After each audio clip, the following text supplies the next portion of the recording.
सभी दोस्तों को नमस्कार। दोस्तों सच के साथ सुभाषिणी सीधी तस्वीरें यदि मैं बताऊं तो उमरी रोड से सीधी लाइव तस्वीरें आप सभी दोस्तों को दिखा रहे हैं। जितने मेरे मित्र इस वीडियो के साथ जुड़े उन सभी से मेरी प्रार्थना अंत तक वीडियो के साथ बने रहे। और आपको बता दूं सड़कों का पैचवर्क योगेश शर्मा जी हैं, जजपा के पूर्व प्रत्याशी थानेसर से रहे हैं,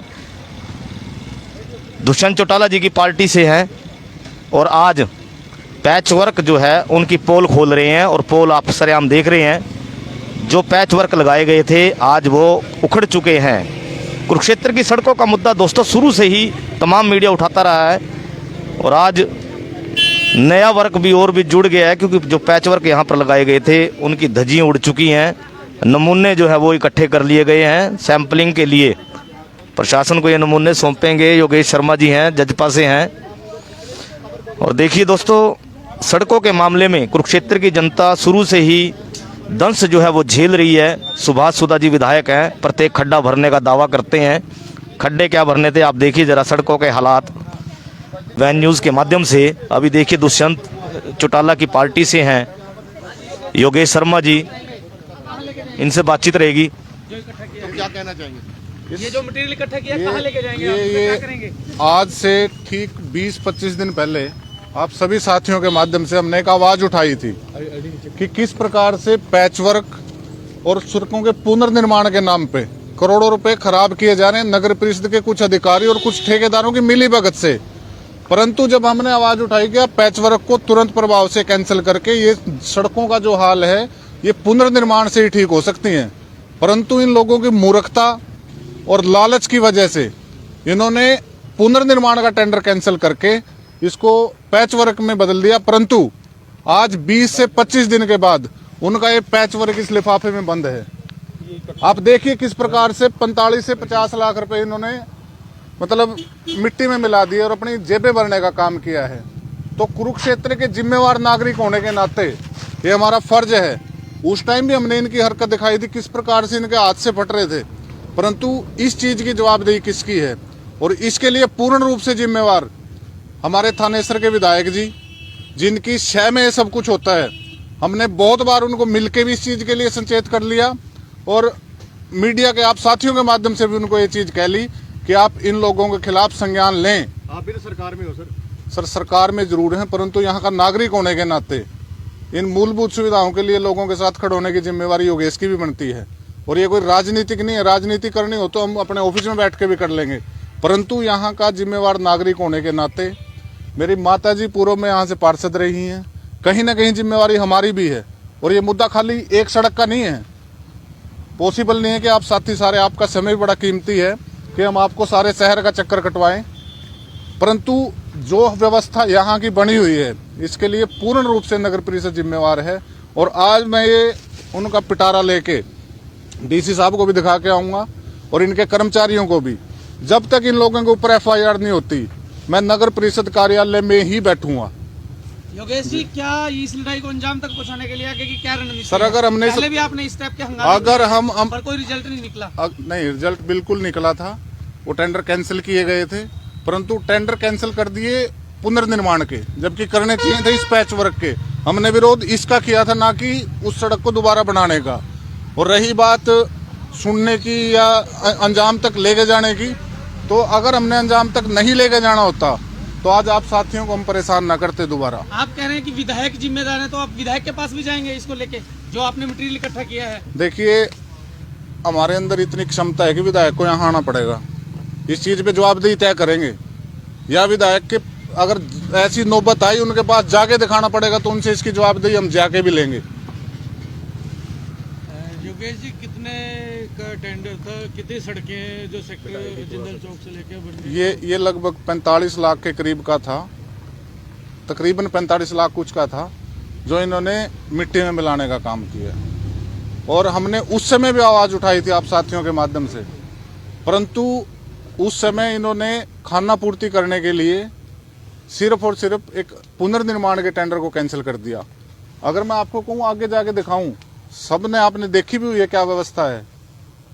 देखिए, आंख बंद करके हम इन चीजों को सहन नहीं कर सकते। आपका कहने का मतलब ये है थानेसर विधायक ने 45 लाख रुपए मिट्टी में मिला दिए? मिट्टी में नहीं मिला दिए, अपने चेतों की जेब में डाल दिए। मिट्टी तो ये पड़ी आपके आगे, अपने चेतों की जेब में उस दिन वो ठेकेदार भी मौजूद थे, आप सभी साथी भी वहां मौजूद थे। क्या कार्रवाई करी उनके खिलाफ आज तक? हमने भी सोचा चलो गीता जयंती का प्रोग्राम है, बीच में हमारा सबका सामूहिक है कि डिस्टर्ब ना किया जाए, परंतु एक उसकी सीमा की एक वो होती है, संयम का भी एक जो बांध टूटने की बात आती है, उस तरीके की व्यवस्था हमारे ऊपर इन्होंने बना दी। और अब इसमें किसी भी प्रकार की ना कोई कोताही बरती जाएगी, ना कोई लापरवाही बरती जाएगी। हम इनसे अभी जाके जवाब लेंगे। योगेश जी, आपके अलावा दूसरी पार्टी अगर बात करें, बड़ी पार्टी विपक्ष में है, तो वो क्यों नहीं इस मुद्दे को? देखिए, उनकी बात वो बताएंगे, और ये पक्ष विपक्ष सत्ता या किसी की बात नहीं है। मैं तो एक यहाँ का जिम्मेवार नागरिक होने के नाते अपनी आवाज उठाऊंगा। कबूतर की तरह आंख बंद करके योगेश शर्मा तो नहीं बैठेगा। दूसरी बात, इसके साथ साथ एक दो मुद्दे और हैं जो आपके माध्यम से मैं बताना चाहता हूं।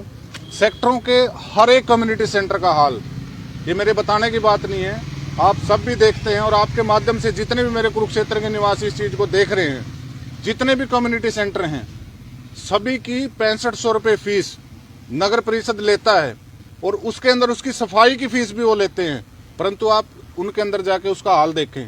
जब किसी साथी को, किसी गरीब आदमी को या जरूरतमंद को वहां शादी करने की, जब एक प्रोग्राम करने के समय आता है, उस समय अगर वो जब वहां जाता है और उसकी बुरी व्यवस्था वो देखता है, तो कोई भी नगर परिषद का कर्मचारी या कोई अधिकारी बार बार कहने के बाद भी उस चीज पे संज्ञान लेने नहीं आता।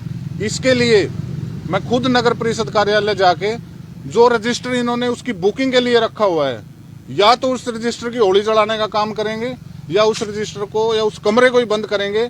जिस चीज के लिए वो रजिस्टर रखा गया है, अगर वो चीज प्रॉपर तरीके से नहीं होगी, तो हमें ऐसी व्यवस्था की, ऐसे रजिस्टर की और ऐसे अधिकारियों की कतई जरूरत नहीं है। उनके खिलाफ मेरे ऊपर चाहे कोई भी मुकदमा दर्ज करवा देना, परंतु उस रजिस्टर की होली योगेश शर्मा जला के छोड़ देगा। योगेश जी, जो ये शहर की सड़कों की बात हम हर बार करते हैं, शहर की सड़कों की समस्या से पूरा शहर जूझ रहा है जी। लेकिन मुद्दा अकेले आप ही उठा रहे हैं। मतलब कोई सामाजिक संस्थाएं, धार्मिक संस्थाएं और जागरूक नागरिक, जैसे आप अपनी जागरूकता का परिचय दे रहे हैं, लोग और साथ क्यों नहीं लग रहे? देखिए राजेश जी, औरों का लोग तो, मैं तो अपनी बात कर सकता हूँ। मेरा जमीर कहता है कि मैं इन चीजों पे आंख बंद नहीं कर सकता। मतलब आप और लोगों को साथ नहीं ले रहे अपने? नहीं, मैं तो आप इनवाइट कीजिए ना। बिल्कुल करेंगे।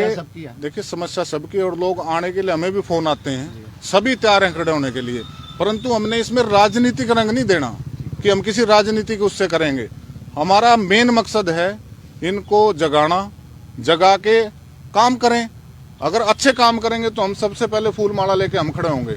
हमें गंदी राजनीति नहीं करनी, कि हमें उनका विरोध ही करना है। मैं आपके माध्यम से विधायक जी को भी कहता हूं, आज आके इस चीज पे ठेकेदारों के खिलाफ, नगर परिषद के अधिकारियों के खिलाफ सख्त संज्ञान लें। योगेश शर्मा सबसे पहले आपके गले में माला डालने का काम करेगा और आपके साथ कंधे से कंधा मिला के खड़े होगा।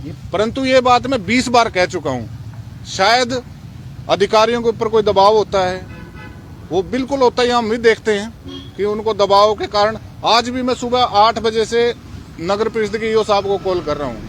उनके एमई साहब यहाँ गाड़ी से देखते हैं कि मीडिया वाले खड़े हैं, मुझे ईओ साहब कहते हैं कि आपके पास तो मीडिया वाले खड़े हैं। अरे आप अगर ठीक हो, आपकी नीयत ठीक है, तो मीडिया वाले कौन सा आपको खा लेंगे? इन्होंने अभी पैच वर्क के ये पैसा खराब करने की क्या जरूरत थी? ये 1 महीना पहले 45 लाख रुपए जो इन्होंने खराब किए, इसकी जरूरत क्या थी? असल में तो इनका पुनर्निर्माण होना था, तभी ये ठीक रह सकती थी, परंतु इन्होंने तो इसको मिट्टी में मिला दिया। तो आप देख सकते हैं। तो दोस्तों, जजपा पार्टी से पूर्व प्रत्याशी रहे हैं योगेश शर्मा जी, लगातार जो है सड़कों का मुद्दा उठाकर रखते हैं। पहले भी कई लाइव आप योगेश शर्मा जी के देख चुके होंगे, और सच्चाई तो ये है कि इन सड़कों के हालात यदि मैं कहूँ तो ये देखिए, ये पैच वर्क जो है अभी थोड़े दिन पहले ही हुए थे, और आज जो है बजरी बाहर निकल कर आ गई है। ये सुच्चे मोती विधायक जी कहते हैं कि ये देखिए, विधायक जी कहते हैं सुभाष सुधा के ऊपर ये भी लगाया है कि अपने चहीतों की जेब भरने का काम जो है विधायक ने किया है। कहीं ना कहीं कुछ ना कुछ सच्चाई जरूर। लाखों रुपए का बजट जो है कुरुक्षेत्र में ठेकेदारों को दिया गया, और ठेकेदारों द्वारा किए गए कार्य की असलियत आपके सामने है कि कार्य क्या है। वैन न्यूज के माध्यम से पहले भी सड़कों के खिलाफ आवाज उठाई गई है कि जो सड़क नहीं बनी वो 1 दिन के अंदर ही टूट गई। तो दोस्तों ये कोई नई बात नहीं है। विधायक के ऊपर आज अकेला आज पहली बार ये आरोप नहीं है, विधायक साहब के ऊपर तो कई बार आरोप जो है लग चुके हैं। लगातार योगेश शर्मा जजपा के क्षेत्र थानेसर से वो लगातार आरोप जो है विधायक साहब के ऊपर लगाते रहे हैं कि विधायक साहब अपने चहितों की जेबें भरने का काम जो है करते हैं। और ये कहीं ना कहीं उनकी बात कुछ ना कुछ उसमें सच्चाई उसमें नजर भी आती है, क्योंकि सड़कों के हालात बद से बदतर हैं। दोस्तों कुरुक्षेत्र की किसी भी सड़क का हाल जो है वो सही नहीं है। आप लोग उन सड़कों से पैदल भी नहीं निकल सकते, इतनी महंगी महंगी लोग गाड़ियां लेकर आते हैं। दोस्तों सड़कों पर तोड़वाने के लिए लोगों ने नहीं खरीद रखी। विधायक जी यदि आप ये वीडियो देख रहे हैं तो कार्यशैली कृपया करके आप सही कीजिए और इनकी लोगों की मदद कीजिए जो लोग टूटी हुई सड़कों पर आज चलने को मजबूर हैं। ये हाल ये सुच्चे मोती मेरे हाथ में है, जो सुच्चे मोती ठेकेदारों ने इन सड़कों पर बिछाए और ये सुच्चे मोतियों ने लोगों को जो है आज जीना दुर्भर कर दिया है। सड़कें खस्ता हालत तो पहले ही थी, अब उससे भी ज़्यादा जो है बुरा हाल वो हो चुका है। जितने मेरे मित्र इस वीडियो के साथ जुड़े उन सभी से मेरी प्रार्थना, आपने जो है इस वीडियो को शेयर जरूर करना है ताकि विधायक सुभाष सुधा जी तक ये जो है वीडियो पहुंच सके और वो भी संज्ञान में ले इन बातों को। उन ठेकेदारों के ऊपर सख्त से सख्त दोस्तों कार्रवाई हो जो ये जो है जिन्होंने ये सड़कें जो है वो बनाई हैं और पैच वर्क के कार्य में इतनी ढील और इतनी कोताही बरती कि पैच वर्क को अभी 1 महीना भी पूरा नहीं हुआ। दोस्तों सुच्चे मोती जो है वो उखड़कर बाहर आ गए। जितने मेरे मित्र इस वीडियो के साथ जुड़े उन सभी का धन्यवाद। अगले लाइव तक दोस्तों बने रहे सुभाष सैनिक साहब।